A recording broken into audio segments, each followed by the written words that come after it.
నజరేయుడైన యేసుక్రీస్తు నామములో మీకు శుభములు కలుగును గాక. ఈనాటి ధ్యానాంశంగా రోమా పత్రిక 2వ అధ్యాయము 21వ వచనాన్ని చదువుకుందాం. ఎదుటివానికి బోధించు నీకు నీవే బోధించుకొనవా? దొంగిలవద్దు అను ప్రకటించు నీవు దొంగిలదవా? వ్యభిచరింపవద్దు అని చెప్పి నువ్వు వ్యభిచరించెదవా? విగ్రహములను అసహ్యించుకొను నీవు గుళ్ళను దోచుకుందువా? ధర్మశాస్త్రమందు అతిశయించు నీవు ధర్మశాస్త్రము మీరుట వలన దేవుని అవమానపరచెదవా? ఈ యొక్క వాక్యాన్ని ధ్యానించక ముందు చిన్న ప్రార్థన చేసుకుందాం. పరిశుద్ధుడు అయిన మా దేవ, మా గొప్ప తండ్రి, మీకే స్తుతులు స్తోత్రాలు చెల్లిస్తున్నాం. మహోన్నతుడ, జీవం కలిగిన దేవ, మీకే వందనాలు. ఈ యొక్క వాక్యాన్ని మేము ధ్యానించిన ఉండగా ఈ యొక్క వాక్యం ద్వారా మీరు మాతో మాట్లాడాలని, తద్వారా మా జీవితాలను సరిచేసుకొని మీకు మహిమకరంగా జీవించలాగిన మీ యొక్క కృపను దయచేయమని ప్రభువును మీ ప్రియకుమారుడు నజరేయుడైన యేసుక్రీస్తు పేరిట బ్రతిమాలి వేడుకుంటున్నాం తండ్రి, ఆమేన్. నజరేయుడైన యేసుక్రీస్తు నామంలో మీకు మరొకసారి శుభములు కలుగును గాక. మరి గత కొన్ని రోజుల నుంచి మనం క్రొత్త నిబంధన మత్తయి సువార్త నుంచి అన్నీ కూడా ధ్యానిస్తూ వస్తూ ఉన్నాం. ఇవన్నీ కూడా మీరు చూసినట్లయితే మరి కొన్నిసార్లు మీరు అనుకోవచ్చు ఇదన్నీ మనకు తెలిసినవే కదా అని. కానీ మన జీవితాల్లో అన్నీ తెలిసినవే, కానీ ఏవి కూడా మనం గుర్తుంచుకోము. ఒకవేళ గుర్తున్నా వాటిని పాటించలేము. కానీ దేవుని యొక్క మాటలు ఎప్పుడు కూడా క్రొత్తగానే ఉంటాయి. మన జీవితాల్లో ఎంతో విశ్వాసాన్ని, అలాగే ఒక దృఢ విశ్వాసాన్ని పెంపొందించుకోవడానికి ఈ వాక్యాలు, ఈ యొక్క ధ్యానాంశాలన్నీ కూడా ఉపయోగపడతాయి. మనల్ని మనం పరీక్షించుకొనటమే ఈ యొక్క వాక్య భాగం. మనం ఏ విధంగా ఉన్నాము అని మనల్ని ఈ యొక్క బైబిల్ గ్రంథం ద్వారా దేవుడు మనల్ని హెచ్చరిస్తూ ఉంటాడు. ఆ యొక్క హెచ్చరికను మనం ప్రతి దినం కూడా నెమరు వేసుకోవాలి. ఆ యొక్క వాక్యానుసారంగా మనం మన జీవితాల్లో ఏవైనా సరే తప్పులు, ఏవైనా సరే క్రమశిక్షణ లేనటువంటి విషయాలు ఏవైనా ఉంటే వాటిని మనం దేవుని ఎదుట ఒప్పుకొని వాటిని విడిచిపెట్టి, ఏదైతే బైబిల్ గ్రంథం నుంచి దేవుడు నాతో మాట్లాడుతున్నాడో వాటిని మన జీవితాల్లో అనునయించుకుంటూ దేవునికి సంబంధంగా, దేవునికి ఒక సహోదరునిగా లేదా స్నేహితునిగా లేదా ఆయన కుమారునిగా మనం నిత్యం కూడా ఆయన హృదయంలో మనల్ని జ్ఞాపకం ఉంచుకునేలాగిన మనము ఆయన యందు ప్రవర్తించాలి. ఆయన యందు భయభక్తులు కలిగిన వారుగా మనం ఉండాలని ఆయన ఆశపడుతూ ఉన్నాడు. ఈ యొక్క బైబిల్ గ్రంథంలోని వాక్యాలన్నీ కూడా సుపరిచితమైవే. చాలామందికి ప్రతిరోజు ఏదో ఒక దైవజనుని ద్వారానో లేకపోతే చదివినప్పుడు బైబిల్ ద్వారానో దేవుడు ఈ యొక్క మాటల ద్వారా మాట్లాడుతూ ఉంటాడు. కానీ మనము మన జీవితంలో కొన్నిసార్లు మనకు తెలియకుండానే, అంటే మనం చేస్తున్న వ్యాపారము లేదా ఉద్యోగము లేదా ఇంకేదైనా సరే నీ బాధ్యతను బట్టి కొన్నిసార్లు దేవుణ్ణి మర్చిపోయి నీ వ్యాపారంలో లాభాలు సంపాదిస్తున్నప్పుడు నువ్వు దేవుణ్ణి మర్చిపోయి ఆ లెక్కల్లోనే ఉండిపోతావు. లేదు, నీ ఉద్యోగం చేస్తూ ఉంటే ఆ యొక్క ఉద్యోగ ధర్మాన్ని బట్టి చాలా బిజీ అయిపోతావు. దేవుని యొక్క వాక్యాన్ని కూడా చదివే అంత టైం నీకు ఉండదు.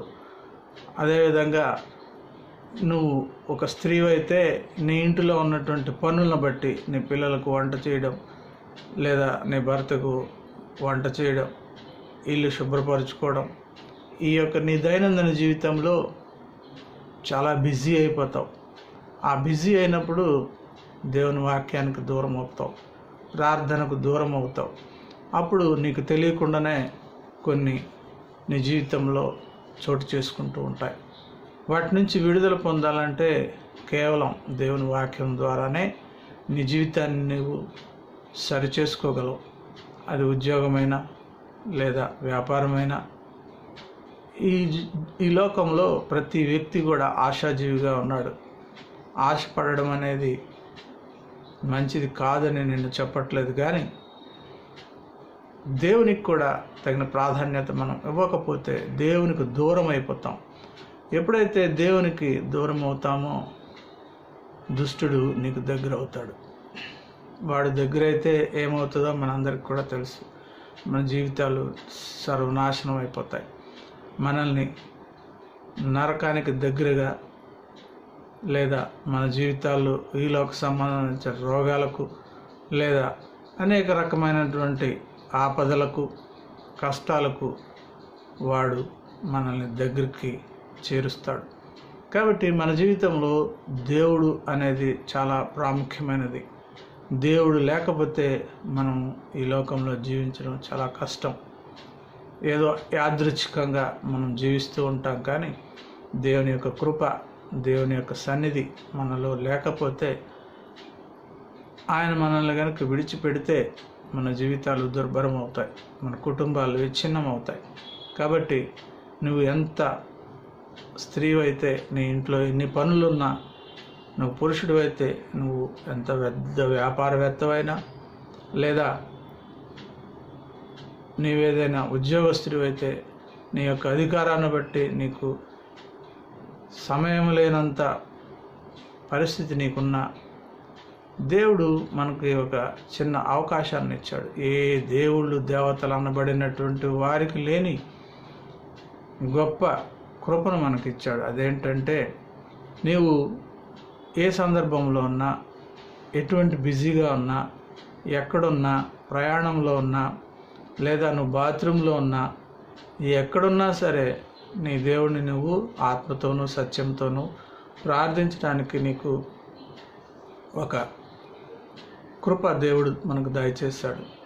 హైందవ సహోదరులు అయితే వారు ఆ యొక్క విగ్రహాల దగ్గరికి వెళ్ళి వారిని ఈ దేహాన్ని శుభ్రపరుచుకొని, వారి హృదయం ఎలా ఉన్నా పర్వాలేదు, వారి దేహాలు శుభ్రంగా ఉండాలి. వారికి అటువంటి శుభ్రతను పాటించి ఆ దేవుళ్ళ దగ్గరికి, దేవతల దగ్గరికి వెళ్ళి ఆ యొక్క దేవుళ్ళకు కొబ్బరికాయలో, పువ్వులో, పళ్ళో ఏవో సమర్పించి, రెండు చేతులు జోడించి వారి దగ్గర ఏదో మొక్కుకొని వారు బయటికి రావాలి.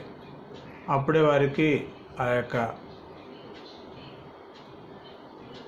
వారికి ఉన్న సమస్యను బట్టో, లేకపోతే వారికి ఉన్నటువంటి రోగాన్ని బట్టో వారు విడుదల పొందుతామని అనుకుంటారు. కానీ వాటి వల్ల ఉపయోగం అనేది లేనే లేదు. కానీ నీ దేవుడైనటువంటి ప్రభువైన యేసుక్రీస్తుని నీవు ఆత్మతోనూ సత్యంతోనూ ప్రార్థించాలి.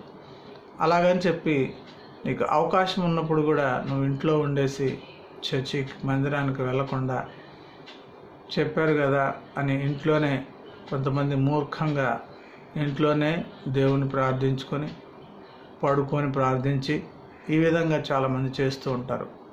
అది తప్పు. నీకు అవకాశం లేనప్పుడు సంగతి నేను చెప్తున్నాను. నువ్వు ప్రయాణంలో ఉన్నావు, నువ్వు ప్రయాణంలో ఉన్నప్పుడు నీకు అవకాశం లేదు.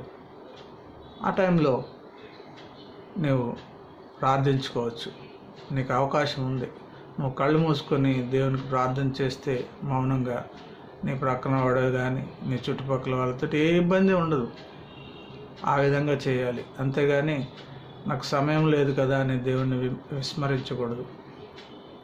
అలాగే ఈ యొక్క దేహాన్ని బట్టి కూడా కొంతమందికి కొన్ని అనారోగ్య పరిస్థితులు, లేకపోతే వారి యొక్క శ్రమను బట్టి, ఆ యొక్క శ్రమలో ఉన్నప్పుడు కూడా మరి వారు ప్రార్థించడానికి వీలు లేని పరిస్థితులు కొన్ని ఉంటాయి. ఆ టైంలో కూడా వారు ఆ యొక్క దేహానికి విశ్రాంతి కాబట్టి దేవుడే విశ్రాంతి దినాన్ని ప్రకటించాడు. అలాగే పగలు రాత్రి అని పెట్టినప్పుడు పగలు పనిచేసిన వాళ్ళు రాత్రి, రాత్రి పనిచేసిన వాళ్ళు పగలు. ఈ దేహానికి విశ్రాంతి అవసరం కాబట్టి తప్పనిసరిగా విశ్రాంతి తీసుకోవచ్చు. కానీ దేవునికి చోటు ఇవ్వాలి. కాబట్టి ఈ విధంగా మరి ఈ యొక్క లేఖన భాగాన్ని ఇప్పుడు మనం చదువుకోవడానికి ఈ యొక్క ఉపోద్ఘాతంగా నేను చెప్పాను. ఇప్పుడు ఈ యొక్క లేఖన భాగాన్ని మనం చదువుకుందాం. రోమపత్రిక 2వ అధ్యాయంలో 21వ వచనంలో అపోస్తలుడైన పౌలు చెప్తా ఉన్నాడు. వీరు ఎవరికి చెప్తా ఉన్నారంటే యూదులైనటువంటి వారికి చెప్తా ఉన్నారు. వారికి వారు మేము చాలా గొప్పవాళ్ళం, మేము అబ్రహాము సంతతి కాబట్టి మా దేవుడు మాకు మా పితరులకు ఇచ్చినటువంటి వాగ్దానాన్ని బట్టి మమ్మల్ని రక్షిస్తాడు, మేమేం తప్పు చేసినా మేము ఎలాగున్నా సరే ఆయనకి ఇచ్చినటువంటి వాగ్దానాన్ని బట్టి మమ్మల్ని రక్షిస్తాడు అనే ఒక భావన వారి హృదయాల్లో చోటు చేసుకుంది. అందువల్లే వారు దేవుని కన్నా ధర్మశాస్త్రానికి ఎక్కువగా వారు ప్రాధాన్యతనిస్తారు. ధర్మశాస్త్రాన్ని పాటిస్తే చాలు, దేవుడు మనల్ని కాపాడతాడు అన్నదే వాళ్ళ యొక్క ముఖ్య ఉద్దేశంగా ఉంది. కానీ ఇక్కడ ధర్మశాస్త్రము అంతా కూడా తెలిసి నువ్వు ధర్మశాస్త్రాన్ని పాటిస్తూ ఉంటే ఇతరులు నిన్ను చూసి మెచ్చుకుంటారు, తద్వారా నేను నీతిమంతుడిగా ఉన్నానని నీకు నీవు అనుకుంటే కుదరదు అని చెప్పి పౌలు ఇక్కడ అంటూ ఉన్నాడు. అందుకోసమే చీకటిలో ఉండు వారికి వెలుగును, బుద్ధిహీనులకు శిక్షకుడను, బాలురకు ఉపాధ్యుడనై ఉన్నానని నీ అంతటి నీవే ధైర్యం వహించుచున్నావు కావా అంటాడు. నేను పిల్లలకి జాగ్రత్తగా ఉపదేశములు ఇస్తున్నాను, అలాగే చీకట్లో ఉండే వారికి దేవుని యొక్క వెలుగును గురించి చెబుతూ ఉన్నాను, బుద్ధిహీనులకు శిక్షకుడుగా ఉన్నానని చాలామంది ఆనాటి శాస్త్రులైతేనేమి, పరిసయ్యులైతేనేమి, యాజకులైతేనేమి, యూదులందరూ కూడా ఆ విధమైనటువంటి ఆ యొక్క ధర్మశాస్త్రాన్ని బట్టి, ధర్మశాస్త్రం వారికి బాగా తెలుసు కాబట్టి, ధర్మశాస్త్రం యొక్క విధులు విధానాలన్నీ తెలుసు కాబట్టి మేము చాలా పర్ఫెక్ట్గా ఉన్నాము అని వాళ్ళు అనుకుంటూ ఆ యొక్క ధర్మశాస్త్రాన్ని బోధిస్తూ ఉంటారు ఇతరులకు. కానీ ఆ ధర్మశాస్త్రాన్ని బోధించే నీవు ఎలా ఉన్నావు అని ఇక్కడ పౌలు వారిని హెచ్చరిస్తూ ఉన్నాడు. అందులో భాగంగానే ఎదుటి వారికి బోధించు నీవు నీకు నీవే బోధించుకున్నవా అంటూ ఉన్నాడు. అంటే వారిలో ఏదో తప్పు కనపడతా ఉంది పౌలుకి. అందుకోసమే పౌలు వారిని హెచ్చరిస్తూ ఉన్నాడు. ధర్మశాస్త్రాన్ని బోధించేవాడు, ఎదుటివానికి బోధించువాడు నీకు నీవే బోధించుకున్నవా అని అంటూ ఉన్నాడు. నిజమే, మనల్ని మన పిల్లలకి మనం ఏదో చెప్తా ఉంటాం. అది చెప్పేటప్పుడు మనం ఎలా ఉన్నామో ఒకసారి మనం పరీక్షించుకొని చెప్పాలి. అలాగే ఇతరులకు కూడా చెప్పినప్పుడు మనం పరీక్షించుకొని అప్పుడు ఇతరులకు చెప్పాలి. ఈ విధంగా బోధకులుగా ఉండేవారు ఇటువంటి పనులు చేస్తూ ఉంటారు అని హెచ్చరిస్తూ ఉన్నాడు. అంతేకాదు, ఎదుటివానికి దొంగిల వద్దని ప్రకటించు, నీవు దొంగిలదవా?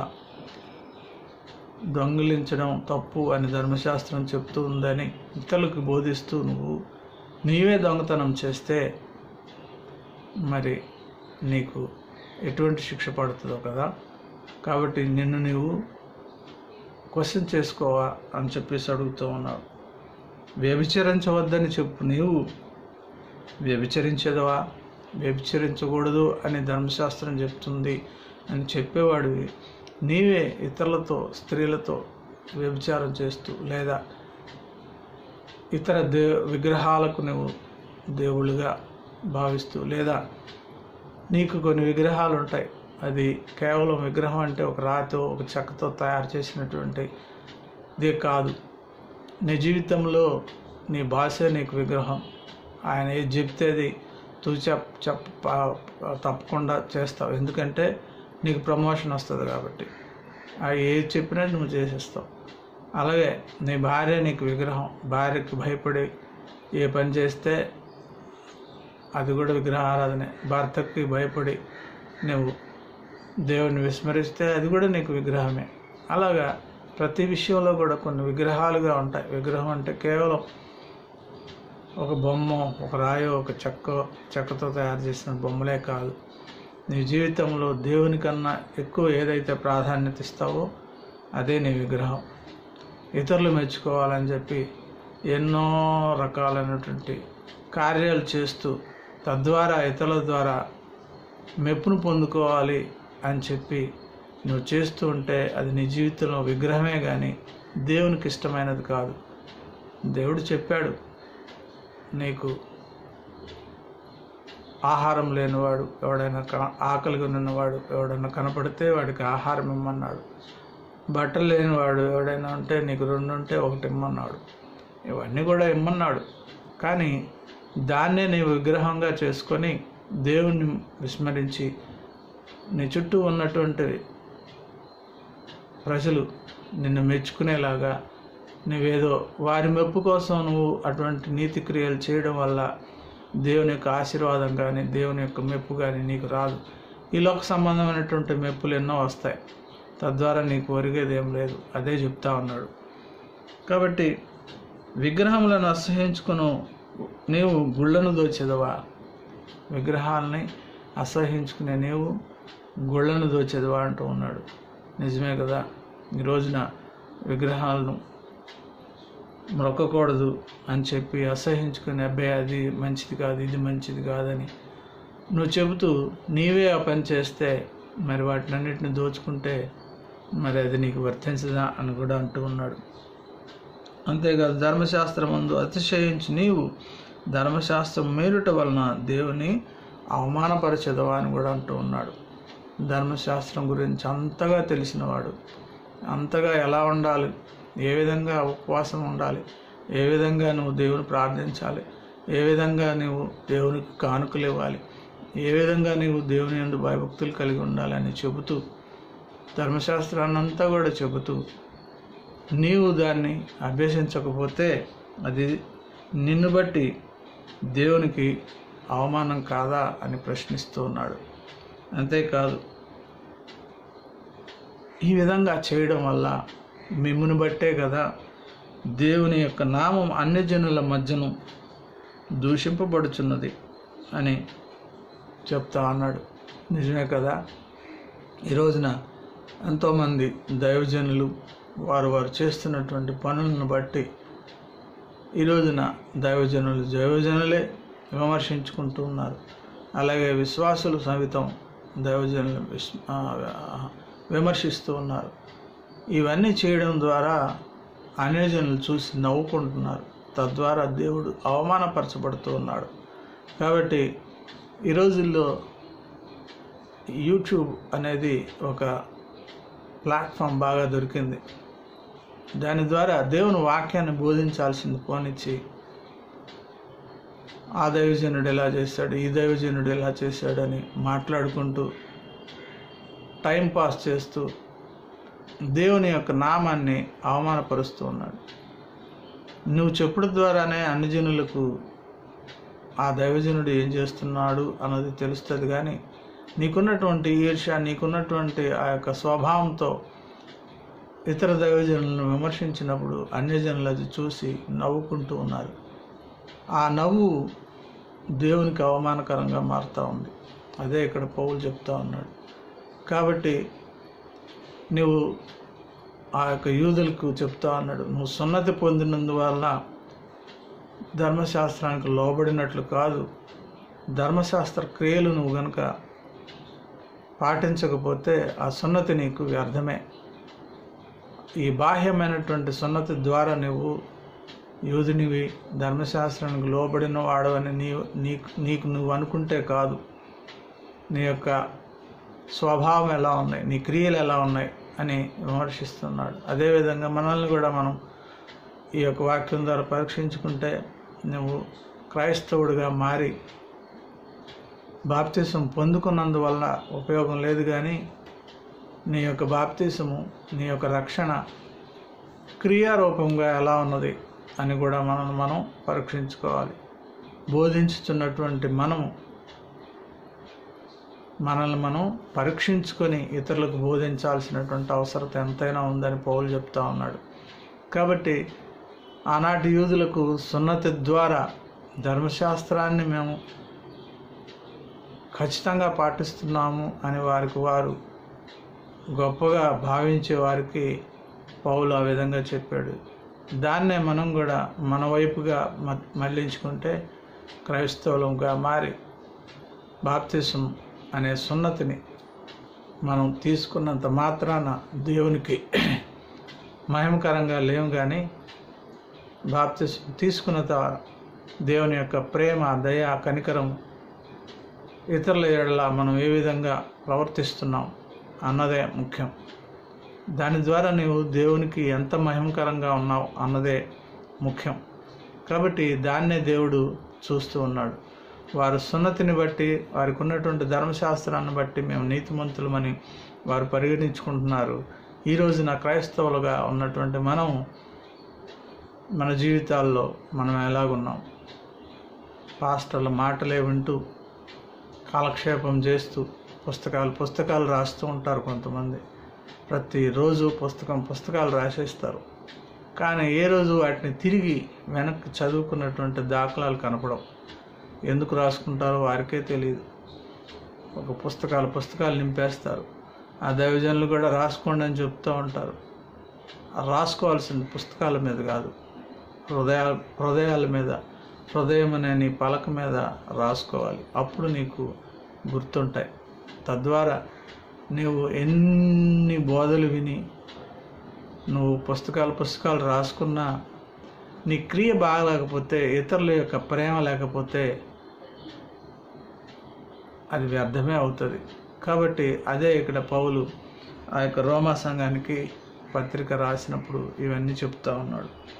కాబట్టి ఇక్కడ బాహ్యమునకు యూదుడైన వాడు యూదుడు కాదు.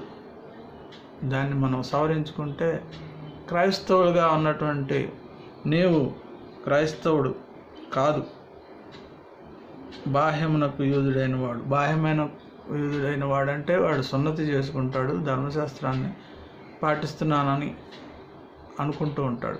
అలాగే ఒక క్రైస్తవుడిగా బాప్తిసం తీసుకుని రక్షణ పొందినాను అని అనుకుని వాడు క్రైస్తవుడు కాదు. అక్కడ యూదుడు కాడు, ఇక్కడ క్రైస్తవుడు కాదు. బాహ్యమునకు యూదుడైన వాడు యూదుడు కాదు, శరీరమందు బాహ్యమైన సున్నతి కాదు. యూదునికి చెప్తా ఉన్నాడు ఇందాక చెప్పుకున్నట్లుగా. శరీరమందు సున్నతి తీసుకున్నవాడు యూదుడు కాదు. అలాగే నువ్వు బాప్తిసం తీసుకున్నంత మాత్రాన నువ్వు క్రైస్తవుడు కాదు. అయితే అంతరంగమందు యూదుడైన వాడే యూదుడు. అంతరంగమందు యూదుడైన వాడే యూదుడు. అంతరంగం అందు ఏంటి? దేవుని యందు భయభక్తులు కలిగి ధర్మశాస్త్రాన్ని జాగ్రత్తగా పాటించేవాడే యూదుడు. అలాగే క్రైస్తవుడిగా ఉండి బాప్తిసం తీసుకున్నంత మాత్రాన కాదు, తీసుకొని దేవుని యొక్క స్వార్థను నువ్వు ప్రకటించాలి. దేవునికి మహిమకరంగా ఏదైతే దేవుడు చెప్పినటువంటి అన్నీ కూడా నువ్వు చేయాలి. అప్పుడే నువ్వు క్రైస్తవుడు. అయితే మరియు సున్నతి హృదయ సంబంధమైనదై ఆత్మయందు జరుగునదే కానీ అక్షరం వలన కలుగునది కాదు. అక్షరం అనేది ధర్మశాస్త్రంలో వ్రాయబడినవి అక్షరాలు. ఆ అక్షరాల వల్ల ఉపయోగం లేదు. కానీ హృదయ సంబంధమైనది ఆత్మయందు జరుగునదే కానీ అక్షరం వలన కలిగినది కాదు అని అంటున్నాడు. నిజమే కదా. ఈ యొక్క మనకైతే బైబిల్ గ్రంథం ఉంది. ఈ యొక్క బైబిల్ గ్రంథాన్ని అక్షరాలతో నింపి ఉంది కదా. దీన్ని చదివి మనం ఏదో క్రైస్తవులము అని అనుకుంటే, అంటే రోజు బైబిల్ చదివి రోజు దేవుని సేవకులు చెప్పే మాటలు విని రాసుకుంటూ ఉండేవారు వాటి వల్ల ఉపయోగం లేదు అని అంటున్నాడు ఇక్కడ పౌలు. ఈ పౌలు మాట్లాడే మాటలన్నీ కూడా దేవుని యొక్క ఆత్మతో మాట్లాడిన మాటలే, రియల్ ఫ్యాక్ట్స్ మాట్లాడాడు. మన జీవితంలో కూడా అటువంటిది ఉపయోగం లేదు అని అంటూ ఉన్నాడు. క్రియలు లేని విశ్వాసం వ్యర్థం అంటున్నాడు. కాబట్టి ఈ విధంగా పౌలు ఆ రోమీలను ఉద్దేశించి రాసినటువంటి మాటలు. ఈ రోజున మనం కూడా వీటిని జాగ్రత్తగా మనం మనం అనునయించుకోవాలి. కేవలం బైబిల్ గ్రంథం చదవడం కానీ లేదా ఎంతోమంది బోధకులు చెప్తున్నటువంటి ఉపదేశాలు విని ఆహా చాలా బాగా చెప్పాడు అని అనుకోవడం, ఇతరులతో పంచుకోవడం, ఆ దైవజనుడు ఎంత బాగా చెప్తున్నాడో చెప్తారు. వారు ఎక్కడి నుంచో చెప్పరు, ఈ యొక్క బైబిల్ గ్రంథంలో నుంచే చెప్తాడు. నేనైనా వారైనా ఎవరైనా నీవైనా. కానీ వీటిని ఆచరించడం అనేది చాలా గొప్ప విషయం. తద్వారా నీ కుటుంబాలు ఆశీర్వదించబడతాయి, తద్వారా నువ్వు ఆశీర్వదించబడతావు. కాబట్టి ఈ యొక్క బైబిల్ గ్రంథంలో ఉన్నటువంటి మాటలు చదవడం వల్ల కానీ, అంటే అక్షర రూపంలో, ధర్మశాస్త్రం కూడా అక్కడ అక్షర రూపంలోనే ఉంది, దానివల్ల ప్రయోజనం లేదని పౌలు అంటున్నాడు. నీవు రోజు బైబిల్ చదివినందువలన ఉపయోగం లేదు, కానీ నువ్వు వినే బోధల వల్ల వాటిని చూసి చెప్పిన రెఫరెన్స్లన్నీ రాసేసుకోవడం, పుస్తకాల్లో నింపేసుకున్నందువల్ల ఉపయోగం లేదు. నీ ప్రవర్తన మారాలి, నీ మాట మారాలి, నీ జీవితం మారాలి, నీ యొక్క క్రియలు మారాలి. అవి చదివి నాకు అంతా తెలుసు అని ఈరోజున క్రైస్తవ సమాజం, అటు యూదులు కూడా అనుకుంటూ ఉంటారు. కానీ దానివల్ల దేవునికి ఎటువంటి మహిమ లేదు.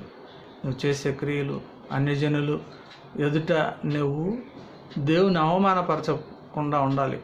నీకు చేతనైతే దేవుణ్ణి మహిమపరచు. అన్యజనుల దగ్గర వారికి సువార్త చెప్పి వారికి సహాయం చేయడం ద్వారా దేవుడు మహిమపరచబడతాడు. అంతేగాని మనల్ని మనం విమర్శించుకుంటూ, మన దైవజనులు మనం విమర్శించుకుంటూ చేయడం వల్ల అన్యజనుల ద్వారా దేవుడు అవమానపరచు.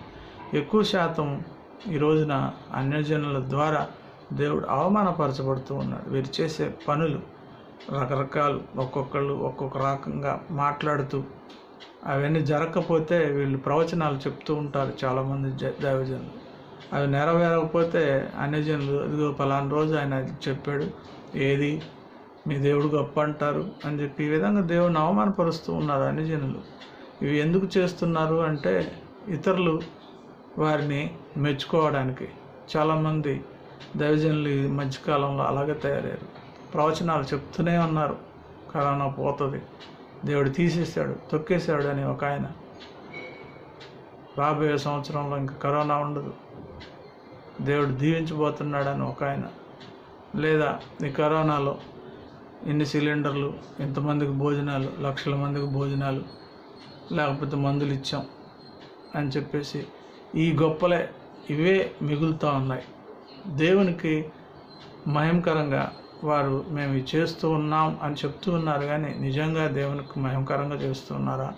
ప్రజల మెప్పును, ఆయా రాష్ట్రాల ముఖ్యమంత్రుల మెప్పును, ఆయా రాజకీయ నాయకుల మొప్పుల కోసం వారిని పిలిపించి వారి ద్వారా ఓపెనింగ్లు చేయించడం, లేదంటే రకరకాలైనటువంటి హేయమైనటువంటి దేవునికి అన్యజనులు అంటే అన్యజనులను ఇందులో కలపడం. అన్యజనులను ప్రేమిస్తున్నాడు దేవుడు, కానీ అన్యజనులకు స్వార్థ చెప్పు. అంతేగాని అన్యజనులు తీసుకొచ్చి ఈ కార్యక్రమాల్లో భాగస్థులను చేసి దేవునికి అవమానపరచు. అక్కడ ఎవరు మహిమపరచబడుతూ ఉన్నారు?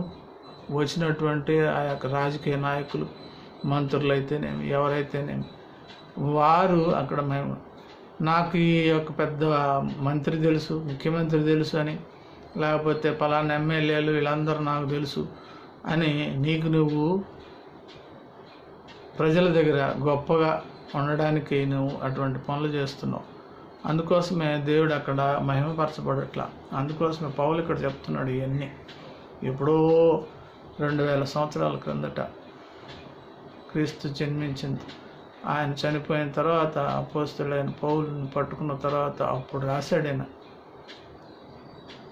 ఆ యొక్క మాటలన్నీ కూడా ఈ రోజున అప్పటి నుంచి ఇప్పటి వరకు కూడా ఇవన్నీ కూడా నెరవేర్చబడతానే ఉన్నాయి, చూస్తూనే ఉన్నాం. తరతరాలు యుగాలు గెలుస్తున్నాం. కాబట్టి నేను ఎలా ఉన్నాం అన్నది ఇక్కడ ముఖ్య అంశం. కాబట్టి ఇప్పటికైనా మనం బోధకులు బోధించే రాసుకోవడం కాదు, కానీ హృదయాల్లో రాసుకొని దేవుని యందు భయభక్తులు కలిగి అన్యజనులు ప్రశంసించేలాగా, నిన్ను కాదు దేవుణ్ణి మహిమపరిచేలాగా నీ క్రియలు, నీ మాటలు, నీ ప్రవర్తన ఉండాలని. యూదులకైతే సున్నతి వలన కలగదు. కానీ ధర్మశాస్త్రాన్ని పాటించడం, చదవడం వల్ల ఉపయోగం లేదు, కానీ పాటించడం వలన, అలాగే క్రైస్తవులైనటువంటి మనం క్రీస్తుని నమ్ముకుని బాప్తిసం తీసుకోవడం వల్ల ఉపయోగం లేదు. కానీ దేవుని యొక్క ఆత్మను మనము మహిమపరుస్తూ దేవుడు చెప్పినటువంటి దయ, ప్రేమ, కనికరం అనే గుణాలను కలిగి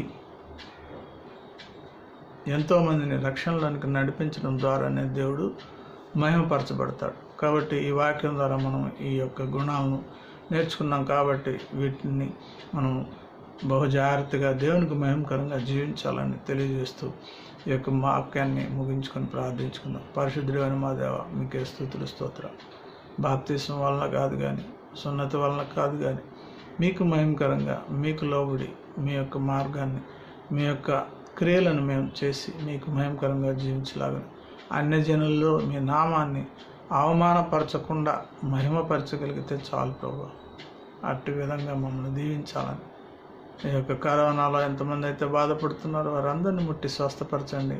మీ చిత్తమైతే మరి ఒక అవకాశం వారికి దయచేయండి. అన్యజనులు సైతం రక్షణ పొందుటకు మీ యొక్క కృపను దయచేయాలని, సమస్త ఘనత, మహిమ, ప్రభావం ఒకరే పొందుకోనమని ప్రభువును మీ ప్రియకుమారుడు యేసు క్రీస్తు పేరిట బ్రతిమాలు వేడుకున్నాం తండ్రి. ఆమేన్. గాడ్ బ్లెస్ యూ అండి. మరొక అంశంతో రేపు మీ వద్దకు వస్తాను. అంతవరకు